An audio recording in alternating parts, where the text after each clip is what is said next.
Thanks very much, David. It's a real pleasure to be invited to this. It's the first time to have been to an SVIN, and I've really enjoyed it. It's terrific. So, I'm talking about alternative and adjunctive thrombolytics.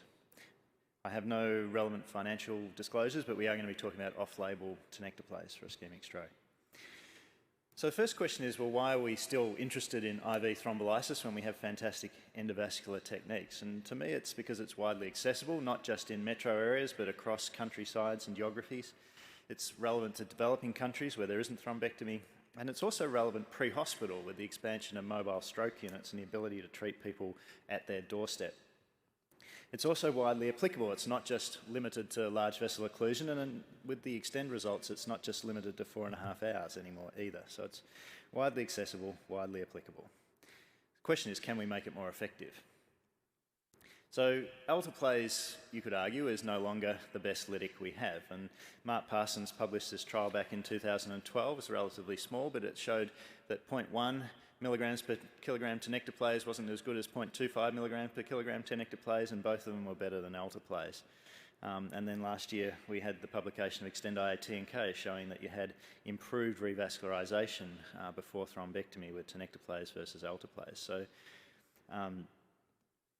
basically we had a doubling in the reperfusion rate prior to endovascular thrombectomy.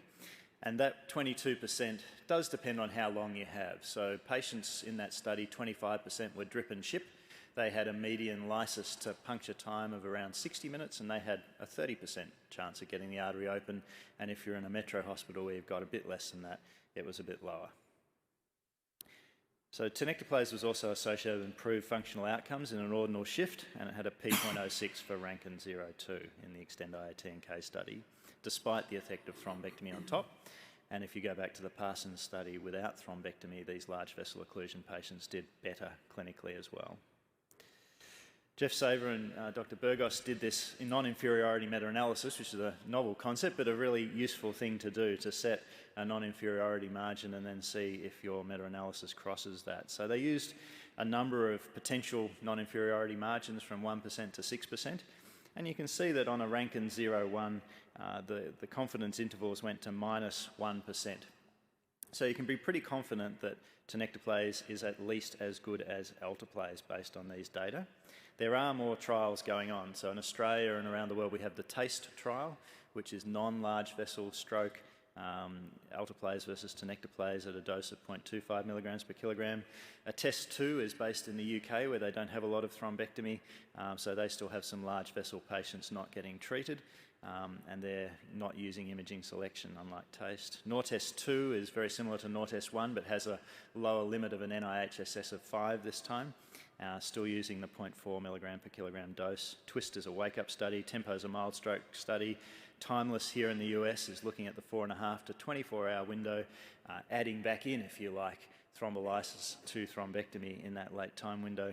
And Eternal is the Australian version of that, which is 0 to 24 hours, similar concept. So you'd be aware that the AHA guidelines were just updated in the last couple of weeks, and this is obviously very interesting to me. We have 2 recommendations, one for large vessel, one for non-large vessel, 2 different doses recommended. So it's really just a direct recommendation from Extend IAT&K for large vessel and NORTEST for non-large vessel. And hopefully we'll be able to reconcile those 2 recommendations with further data. To me, the most useful thing about tenecteplase is things like the single bolus delivery. You can be guaranteed that you have given it. You don't have to hope that the infusion doesn't clog off, or you don't have bolus infusion delay. For those of you who know the pharmacokinetics of tPA, the half-life of 5 minutes means that if you spend a few minutes between when you give the bolus and when you start the infusion, you've wasted that pharmacokinetic advantage of giving a bolus.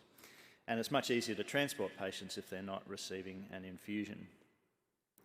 It is off-label, and that means that those of you who might want to use tenecteplase need to be very careful in how you set up your system. So the packaging all refers to the cardiac dose. I have had nurses overrule the order and say, well, the doctor said it was this much, but the packaging says it's 0.5 milligrams per kilogram for cardiac. That's what I'm going to give. So you need to be very careful to have systems in place not to get the wrong dose. The two recommend doses bit, we have now finished the Extend-IA TNK Part 2 trial of 300 patients comparing 0.4 versus 0.25 milligrams, and I hope to present those results at ISC with a bit of luck. So that's all about fibrinolysis. But of course, the clot is not just made of fibrin. There are other structural elements like von Willebrand's factor and DNA from things called neutrophil extracellular traps, which also hold the clot together. And there are drugs available to deal with those elements. So neutrophil extracellular traps are things that may not be familiar to all of you. Basically, one of the things that neutrophils can do is spew out their DNA to trap bacteria. And they also do that in thrombus, and it is something that increases resistance to thrombolysis. There is a drug called DNase, which is FDA licensed for cystic fibrosis, I believe, and that dissolves nets, and maybe in future we will see adjuvant trials of DNase with thrombolytics.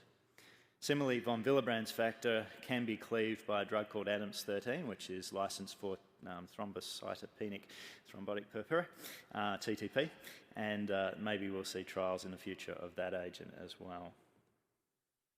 What about antiplatelets? So you're familiar in this country with the MOST trial, which is comparing eptifibatide, which is a GP2B3A inhibitor, against argatroban, which is a thrombin inhibitor, in addition to tPA. And there are some uncontrolled pilot data suggesting that the hemorrhage rate is not substantially increased with that strategy, and we're waiting to see whether it improves recanalization. The TAFI inhibitors are also a class of drugs which are developing and have entered early phase trials. So basically, this is meant to take the brakes off fibrinolysis, and you can supposedly enhance your fibrinolysis safely using these TAFI inhibitors. And so it's something that at least 2 pharmaceutical companies are exploring. I also wanted to talk about getting access to the clot, because one of the reasons our thrombolytics may not always work is that they simply cannot access the clot face.